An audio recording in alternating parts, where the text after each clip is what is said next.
नमस्ते दोस्तों, आप सभी का स्वागत और अभिनंदन करता हूं मधुरम हिंदी के इस डिजिटल प्लेटफॉर्म पर। मित्रों, रीट का महाकुंभ जो है वो बस समापन की ओर है और आपने L1 की परीक्षा दे दी है। L2 की परीक्षाएं भी आपने 27 तारीख को दी है, 28 तारीख को भी आप जो है परीक्षा दे चुके हैं। L1 का जो पेपर आया था मित्रों, अब पेपर स्मृति पर आधारित ही हमें प्राप्त हो पा रहा है, क्योंकि पेपर की हार्ड कॉपी तो किसी विद्यार्थी को दी नहीं गई है और बहुत सारे विद्यार्थी आंसर की के लिए भी लालायित रहते ही हैं निश्चित तौर पर।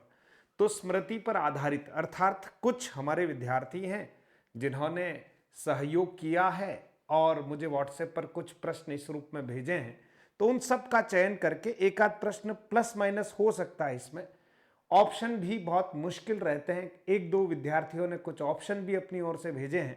तो सबसे पहले तो मैं उन सभी विद्यार्थियों का बहुत बहुत धन्यवाद ज्ञापित करता हूं जिन्होंने इस तरह से थोड़ा सहयोग किया है। मित्रों, ये बात तो तय है कि हिंदी ने आपको निराश नहीं किया है। हिंदी के जो प्रश्न आपके द्वारा जो भेजे गए और मैं समझ पा रहा हूं, प्रश्न पत्र का जो स्तर था बहुत अच्छा था। हिंदी ने आपको रुलाया नहीं है, हिंदी ने तो आपको संबल दिया है, जैसा कि हर बार हिंदी करती है। इस बार भी वैसा ही हुआ है। तो आइए, जो परीक्षा 27 फरवरी 2025 L1 की मॉर्निंग शिफ्ट में हुई थी, उसकी हिंदी विषय की आंसर की पर हम जरा चर्चा कर लेते हैं।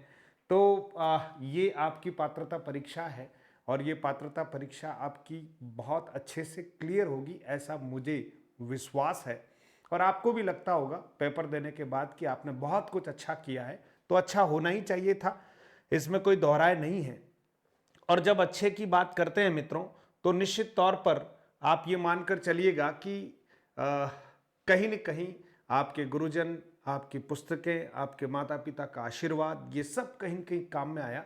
और आपका टैलेंट, आपकी एकाग्रता और वहाँ उस समय पेपर प्रेजेंटेशन के समय आपका जो मेंटल स्टेटस है, उसका बहुत बड़ा योगदान रहता है।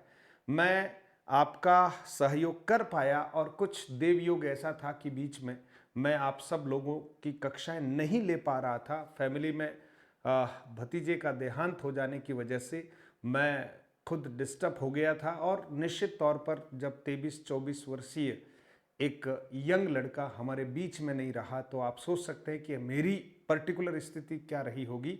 और कल मैं ये वीडियो लाना चाह रहा था पर नहीं ले पाया, क्योंकि भतीजे के मासिक की धूप थी और मैं परिवार संग उधर था। तो मैं क्षमा प्रार्थी भी हूं आपसे, लेकिन फिर भी मैं ये कहता हूं कि मेरे सारे विद्यार्थियों ने, जो मुझे अभी सुन रहे हैं और जो शायद मुझे अब सुनेंगे, उन सब ने अच्छा किया ये पेपर। इसलिए आप सबका ये मेरा ये मानना है कि आप लोग जो है बहुत अच्छे से इस परीक्षा में उत्तीर्ण होने वाले हैं। और आगे की परीक्षाएं भी अगर आप तैयारी कर रहे हैं तो हमारा एप्लीकेशन है मधुरम हिंदी प्रो, इसको जरूर आप लोग डाउनलोड कीजिएगा, ताकि आगामी परीक्षाओं में भी आपको बहुत सहयोग मिलने वाला है। तो आइए, रीट लेवल 1 विषय हिंदी 27 तारीख की परीक्षा है और 27 तारीख को जो परीक्षा आपने दे दी है उसकी आंसर की पर हम चर्चा कर लेते हैं। और ध्यान रहे, प्रश्न स्मृति आधारित है, लेकिन ऐसा नहीं है कि प्रश्न नहीं, यही प्रश्न आए हैं, ठीक है। अब ये स्मृति आधारित नहीं होते तो थोड़ा सा पैटर्न ठीक होता, लेकिन कोई बात नहीं। एक भी प्रश्न ऐसा नहीं है जो शायद आप लोगों तक किसी न किसी रूप में मैंने नहीं पहुंचाया। ऐसा मुझे इन प्रश्नों को देखकर, और आप भी जब इन प्रश्नों से रूबरू हुए हैं तो आपको मधुरम हिंदी कहीं न कहीं याद आई होगी, है ना। देखिए, एक प्रश्न आया था मित्रों, तल्लीन का सही संधि विच्छेद क्या है। तल्लीन का सही संधि विच्छेद क्या है। आप देखेंगे कुछ समय पहले जो कक्षाएं निरंतर चल रही थी और मैंने आपको संधि की अलग से कक्षाएं दी हैं, उन कक्षाओं में आप देखेंगे कि ये शब्द भी आपको निश्चित तौर पर मिला होगा। तल्लीन शब्द में इसका संधि विच्छेद आपसे पूछा गया था, तो ध्यान दीजिएगा, यहां से इसका संधि विच्छेद होना है तो तत् धन लीन। मित्रों, इसका सही संधि विच्छेद था, आपको हल चिह्न का ध्यान रखना था। ऑप्शन में अगर तत् धन लीन आया और आपने उसको टिक कर दिया तो ये मित्रों गलत हो गया था, लेकिन आपने सही का चुनाव किया होगा, ऐसा मेरा मानना है। तल्लीन शब्द में संधि की अगर बात करें मित्रों, तो इसमें संधि है व्यंजन संधि। ठीक है दोस्तों, तो ये प्रश्न आपके सामने था, आपने बिल्कुल ठीक किया होगा। अब बढ़ते हैं, अगला प्रश्न है प्रत्यर्पण का संधि विच्छेद है। प्रत्यर्पण का संधि विच्छेद है। तो सबसे पहले तो मित्रों आपको बताया था कि जिस संधि पद में य या ऐसा कुछ दिख जाए और उससे ठीक पहले कोई स्वर रहित वर्ण हो, जिसको हम बोलने में प्राय आधा अक्षर हो, तो वहां संभावना बनती है किसकी? यण संधि की। तो यहां पर भी संधि यण ही है। संधि विच्छेद करेंगे तो मित्रों हम करेंगे प्रति धन क्या करेंगे? अर्पण। आपने भी ऐसा ही किया होगा। बात करते हैं संधि की मित्रों, तो इसमें कौन सी संधि है? यण संधि है दोस्तों। कौन सी संधि है? यण संधि है। ठीक है, मैं ये पूरी पीडीएफ जो है मित्रों, है ना, आज के इस पेपर की पूरी जो पीडीएफ जो मैं सॉल्यूशन करा रहा हूँ, ये हमारे टेलीग्राम चैनल पर शेयर करने वाला हूँ। ठीक है, तो तुरंत आप अगर नहीं जुड़े हुए हैं तो हमारे टेलीग्राम चैनल से भी आप जुड़ सकते हैं। मधुरम हिंदी ही टेलीग्राम चैनल का नाम है। आगे बढ़ते हैं मित्रों, सन्यासी का विलोम शब्द आपसे पूछा गया था। निश्चित तौर पर आपके सामने 5 ऑप्शन थे, 4 ऑप्शन और पांचवा जो है नन ऑफ द एबोव वाला, है ना, उपयुक्त में से कोई नहीं। ऐसा नहीं, 5वां ऑप्शन तो आपने देखा होगा ना कि हाँ, जो हल नहीं करना है। ठीक है, आप अगर प्रश्न अटेंड नहीं कर रहे तो 5वें वाला ऑप्शन को भरना था। ठीक है, तो 4 ऑप्शन में सन्यासी शब्द का सही विलोम शब्द क्या है? ध्यान दीजिए, सन्यासी का विलोम शब्द है मित्रों गृहस्थ। ठीक है, जो घर पर रहता है परिवार सहित, उसको कहते हैं गृहस्थ। और जो एक प्रकार से ईश्वर प्राप्ति हेतु तो क्या करता है? घर का त्याग कर देता है और सन्यास जीवन जीता है, वो है सन्यासी। तो विलोम शब्द सही कौन सा है मित्रों? गृहस्थ। रेलगाड़ी में समास है मित्रों, ये प्रश्न जो है इतना महत्वपूर्ण रहा है सच में। First grade, second grade, assistant professor भर्ती परीक्षा, रीट, आरएस, सब में ये प्रश्न आया हुआ है। तो रेलगाड़ी में समास कौन सा है? तो सबसे पहले तो समास है तत्पुरुष समास। कौन सा समास है मित्रों? तत्पुरुष समास है। और इस तत्पुरुष समास में भी अगर भेदों की बात करें तो लुप्त पद तत्पुरुष समास, लुप्त पद तत्पुरुष समास, या कह सकते हैं मध्यम पद लोपी, मध्यम पद लोपी तत्पुरुष समास। ठीक है दोस्तों, मध्यम पद लोपी तत्पुरुष समास। ठीक है, तो आपने तत्पुरुष समास किया ही होगा। अब इसके विग्रह की अगर बात करते हैं तो मैं आपको विग्रह भी बता दूं, बहुत महत्वपूर्ण है। ठीक है, रेल पर चलने वाली गाड़ी, रेल पर चलने वाली गाड़ी, रेल पर चलने वाली गाड़ी। रेल का मतलब पटरी है दोस्तों, वाली गाड़ी। रेल का मतलब क्या है दोस्तों? पटरी। रेल का मतलब है पटरी। ठीक है, फिर बात करते हैं घोड़े का पर्यायवाची। 4 ऑप्शन दे रखे थे। ठीक है, तो जो मित्र हमें बता रहे थे कि उसमें है ऑप्शन भी एक आया था, तो है, तुरंग, बाजी, अश्व, ये घोड़े के पर्यायवाची हैं। तो है यहां पर जो है, जो ऑप्शन आया था वो बिल्कुल सही था। घोड़े का पर्यायवाची है मित्रों है। ठीक है, बाजी, समझ गए? हाँ, ये बाजी, अश्व। फिर है कपड़े का पर्यायवाची शब्द कौन सा है? वहां जो ऑप्शन दे रखे थे उसमें से एक ऑप्शन वसन आया हुआ था, तो बिल्कुल कपड़े का पर्यायवाची वस्त्र जो है वो वसन है, वस्त्र है, दुकुल है, परिधान है, ये सब कपड़े के ही पर्यायवाची है। तो वसन बिल्कुल ठीक था, बिल्कुल ठीक है। आगे बढ़ते हैं, निम्न में से कौन सी राजस्थानी भाषा नहीं है? 4 ऑप्शन जो दे रखे थे उसमें एक ऑप्शन आया था मित्रों बघेली। बघेली तो पूर्वी हिंदी की एक बोली है, उपभाषा, मतलब बोली है मित्रों बघेली। ध्यान देना, पूर्वी हिंदी उपभाषा है, उस उपभाषा की एक बोली का नाम बघेली है। राजस्थानी जो है वो हिंदी की एक उपभाषा है, उसकी बोलियां हैं, है ना, लेकिन बघेली जो है उसकी बोली नहीं है। तो 3 तो बोलियां दे रखी थी, मेवाड़ी, मारवाड़ी, मेवाती, है ना, हाँ, इस तरह से। लेकिन यहां बघेली जो है पूर्वी हिंदी है, ध्यान देना। ठीक है, निम्न में से कौन सा वाक्य का भेद नहीं है? तो ऑप्शन में एक ऑप्शन दे रखा था पर्याप्त वाचक, ये वाक्य का भेद नहीं होता है मित्रों। ठीक है, वाक्य के संरचना के आधार पर 3 भेद हैं, अर्थ के आधार पर 8 भेद हैं, जैसा कि आपको बता रखा है। ठीक है, और उसमें विधिवाचक है, निषेधवाचक है, आज्ञावाचक है, इच्छावाचक है ना, लेकिन ये पर्याप्त वाचक कोई नहीं। उधर देखें तो सरल वाक्य है, संयुक्त वाक्य है, मिश्र वाक्य है, लेकिन ये पर्याप्त वाचक कोई नहीं होता। अगला प्रश्न देखिए, अंधे को चिराग दिखाना मुहावरे का अर्थ क्या है?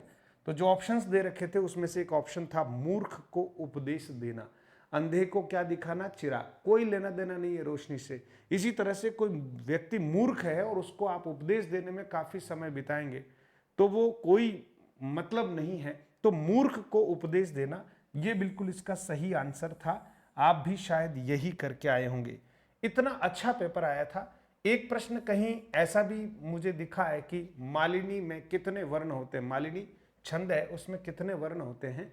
अब एग्जैक्ट जो स्मृति पर आधारित मुझे विद्यार्थियों ने भेजा उसी के आधार पर मैं आपको यहां उत्तर बता रहा हूं। तो मित्रों इसमें 15 वर्ण होते हैं, ध्यान देना, ठीक है। ये वर्णिक छंद है। एक मात्रिक छंद होता है और एक वर्णिक छंद होता है। तो ये वर्णिक छंद है, ध्यान रखना। मालिनी जो है वर्णिक छंद है, इसमें वर्णों की गणना की जाती है और गणों के आधार पर डिसाइड किया जाता है। तो इसमें न गण, न गण, म गण, य गण और य गण, ये अगर सीक्वेंस है और अगर 15 वर्ण मिलते हैं तो उस पंक्ति में कौन सा छंद होगा? मालिनी छंद होगा, ठीक है। फिर एक और प्रश्न जो मेरे तक पहुंचा है, अंधा बगुला कीचड़ खाए, लोकोक्ति का क्या अर्थ होगा?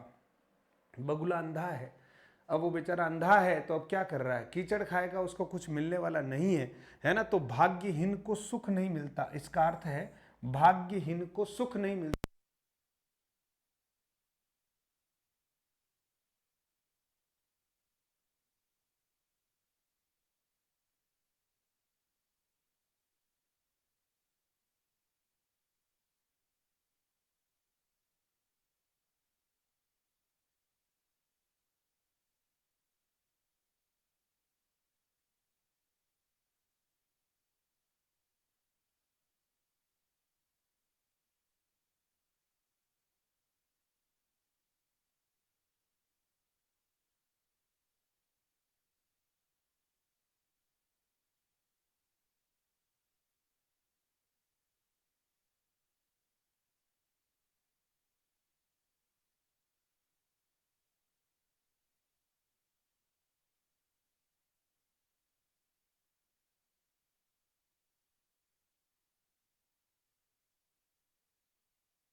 ठीक है दोस्तों, तो आप देख रहे थे कि उद्धरण जो चिह्न है, ठीक है, उद्धरण चिह्न जो है इसका सही उत्तर था।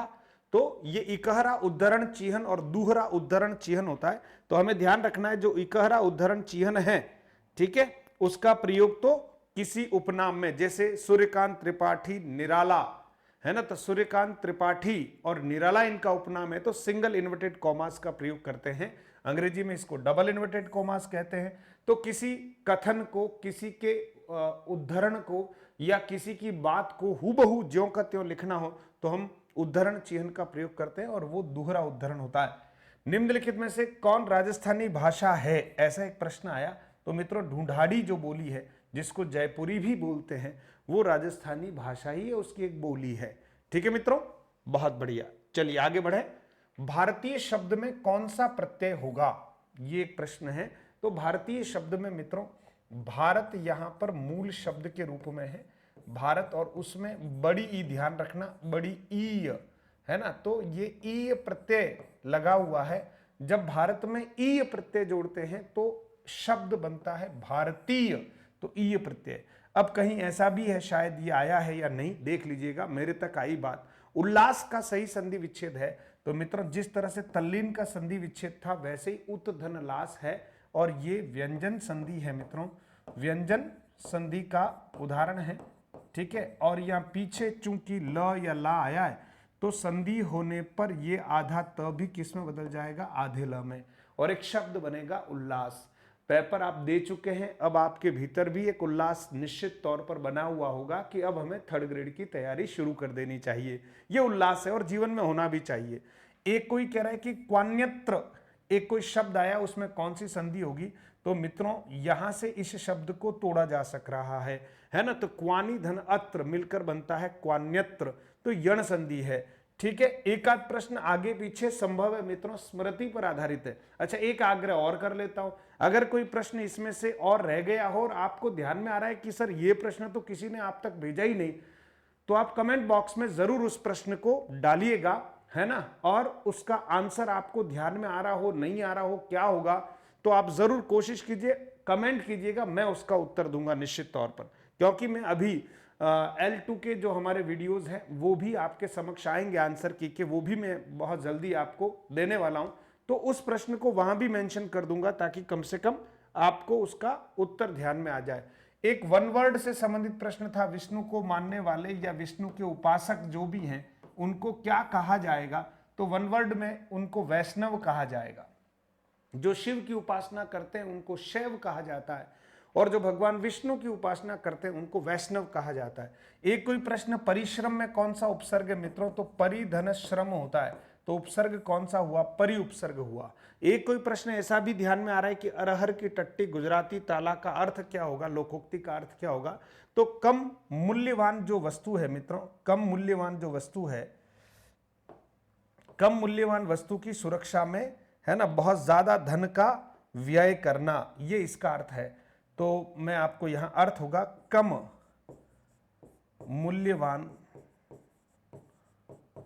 मूल्यवान वस्तु की सुरक्षा में खर्चा अधिक करना। अब वो अरहर की टट्टी है, मतलब टाटी है, झोंपड़ी है ना, यानी पहले से झोंपड़ी कमजोर है लेकिन उस पर मजबूत गुजराती ताला लगा दिया जाए तो क्या हुआ, है ना। तो कम मूल्यवान वस्तु की सुरक्षा में अधिक खर्चा करना इस लोकोक्ति का अर्थ है, बिल्कुल ठीक है। एक आध और प्रश्न ऐसा है कि मातृशक्ति में कौन सा समास होगा, ऐसा कोई प्रश्न आपको मिला है, तो आप देखिए मातृशक्ति में तत्पुरुष समास होगा निश्चित तौर पर, है ना। मातृशक्ति, तो मातृशक्ति का मतलब होता है माता की शक्ति, ठीक है। मां की शक्ति जो है उसको हम कहेंगे मातृशक्ति। पितृशक्ति, पिता की जो शक्ति है उसको कहते हैं पितृशक्ति, ठीक है। तो तत्पुरुष समास होगा। तो आप सभी जो मित्र हैं जिन्होंने परीक्षा दे दी है, अब आप सब थर्ड ग्रेड की तैयारी करना प्रारंभ कर लो मित्रों, ठीक है। क्योंकि बोर्ड के जो अध्यक्ष हैं आलोक राज जी ने, उन्होंने ये ट्वीट कर ही दिया है एक आध दिन पहले ही कि भाई थर्ड ग्रेड की डेट हम मन में डिसाइड कर चुके हैं, एक बार आप रीट की परीक्षा दे दीजिए, उसके बाद हम आपको डेट डिक्लेयर कर रहे हैं। तो मित्रों निश्चित तौर पर 2025 में ही शायद हमें थर्ड ग्रेड देने का एक अवसर मिलने वाला है। तो संस्कृत शिक्षा विभाग की भी थर्ड ग्रेड जो है वो प्रस्तावित है और ये थर्ड ग्रेड भी आपको देनी है। तो 2 थर्ड ग्रेड की वैकेंसी आपके सामने है। तो बस आप सब लोगों से यही अपेक्षा करता हूं कि आप सब जो है मधुरम हिंदी से आप जुड़े रहें, आपकी तैयारियों को सुनिश्चित करवाने का प्रयास हम करेंगे। और ये पूरी की पूरी पीडीएफ जो है मित्रों हमारे टेलीग्राम चैनल में हम डाल रहे हैं, ठीक है, जिसका नाम है मधुरम हिंदी। आप इस वीडियो के डिस्क्रिप्शन में जाकर लिंक को क्लिक करेंगे और आप जो है टेलीग्राम चैनल को ज्वाइन कर सकते हैं। और साथ ही साथ आप अगर तैयारी कर रहे हैं मित्रों, तो हमारा जो ऐप है मधुरम हिंदी, उसको आप डाउनलोड कर सकते हैं।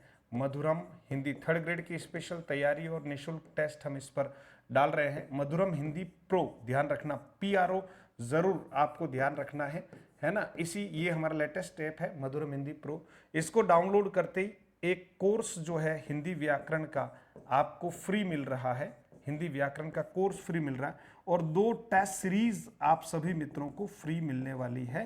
तो आप सबके लिए ऑल द बेस्ट। और लेवल 2 की जो आंसर की है मित्रों अलग अलग शिफ्ट की, वो आपके सामने अगले वीडियो में आ रही है। बहुत बहुत धन्यवाद मित्रों।